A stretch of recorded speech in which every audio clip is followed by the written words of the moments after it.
देखिए, दशहरा का पर्व चल रहा है। आज नवमी है, कल विजयदशमी है।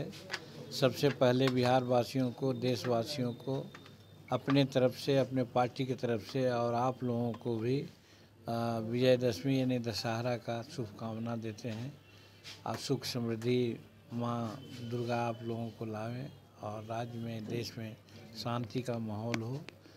जो गंदे तत्व हैं, बुराइयां जो उभर रही हैं, चाहे महिलाओं के प्रति हों, चाहे दलितों के प्रति हों, उस पर अंकुश लगे, यही माँ दुर्गा से हम लोग प्रार्थना करते हैं।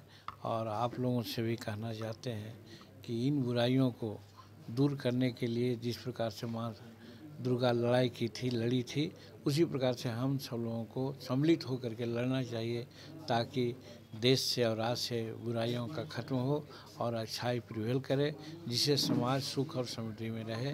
यही कामना के साथ सब लोगों को विजयदशमी और दशहरा के लिए बहुत बहुत शुभकामना देते हैं। सर, कल एक आपका बयान था सर कि कन्या पूजन लोग करते हैं, कन्या के उत्थान के लिए भी काम करना चाहिए आपको। हाँ, देखिए, हमने ये कहा था कल कि नारी शक्ति हमारे भारतीय संस्कृति और सनातन धर्म के अंतर्गत एक बहुत बड़ा मायने रखता है और आदिकाल से ही महिलाओं के प्रति हम लोग सम्मान रखे हैं। और यही कारण है कि हम लोग महिलाओं का नाम आगे लेते हैं। जैसे माता का नाम पहले लेते हैं तब पिता का नाम लेते हैं, उसी प्रकार से सीता का नाम पहले लेते हैं तब राम का नाम लेते हैं, राधा का नाम पहले लेते हैं तो कृष्ण का नाम पहले लेते हैं।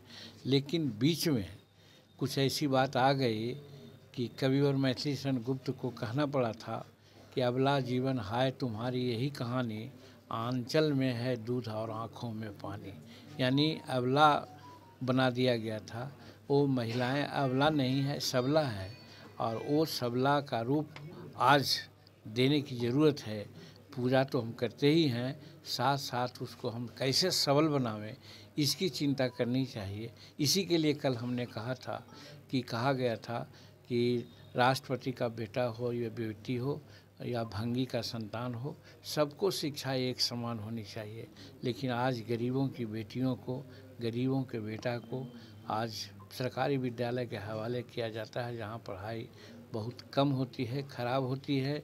बिरले मास्टर कुछ लोग हैं जो अच्छा काम करते हैं, और यही कारण है कि गिने चुने हमारे गरीब तबके के लोग भी बड़े बड़े पदाधिकारी बन रहे हैं। और नहीं तो 20 लाख, 25 लाख, 30 लाख रुपया दे करके लोग डिग्री लेते हैं और सभी पदों पर जाते हैं। इसीलिए हमने कहा था कि जब नारी को अगर ठीक करना हो तो उसकी पढ़ाई को ठीक करना चाहिए। और जीतन मांझी जब मुख्यमंत्री के रूप में बिहार में आया था तो आपने देखा होगा कि प्रथम क्लास से लेकर पोस्ट ग्रेजुएट तक के बच्चियों की पढ़ाई किसी जात, किसी धर्म की हो, सब फ्री किया था। आज दुर्भाग्य की बात है कि आज वो सिस्टम को लागू नहीं किया, और जहाँ कहीं किया भी था कुछ दिन के लिए तो कॉलेज को डेफिसिट ग्रांट नहीं दिया गया, जिसके चलते हमारे बहुत सी बेटियों का सर्टिफिकेट हेल्ड अप है, और जो पैसे वाले लोग हैं सर्टिफिकेट ले गए हैं। इसीलिए मैंने कहा था कि नारी के कन्या को पूजा करने से नहीं होता है, बल्कि उसके लिए सरकार को आगे बढ़ना चाहिए। जो बदकिस्मती है कि सरकार आगे नहीं बढ़ी है। कुछ काम होते हैं लेकिन वो काम प्रभावकारी नहीं होते हैं। इसीलिए कहा था कि सबको शिक्षा एक समान हो। सर, आज तेजस्वी यादव का बयान आया है कि बीजेपी के लोग घबराए हुए हैं क्योंकि 5 स्टेट में उनकी हार होने वाली है। देखिए, हर हारने वाला आदमी होता है। पहलवानों में हम लोग देखा है कि जब वो अखाड़ा में लड़ते हैं और गिर जाते हैं तो कहते हैं अच्छा अब के आओ हम पटक देंगे।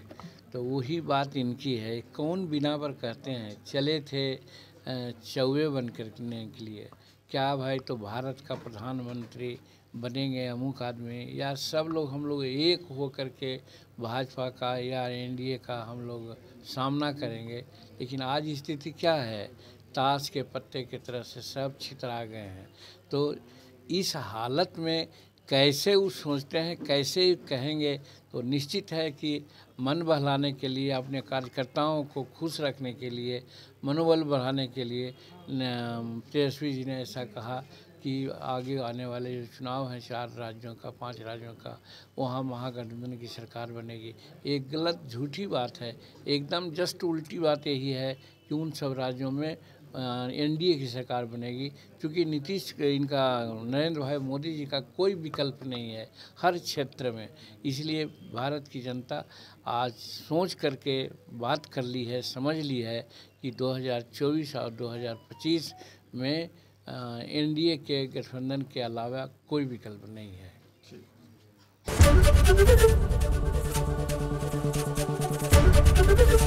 एबीपी गंगा, खबर आपकी, जुबान आपकी।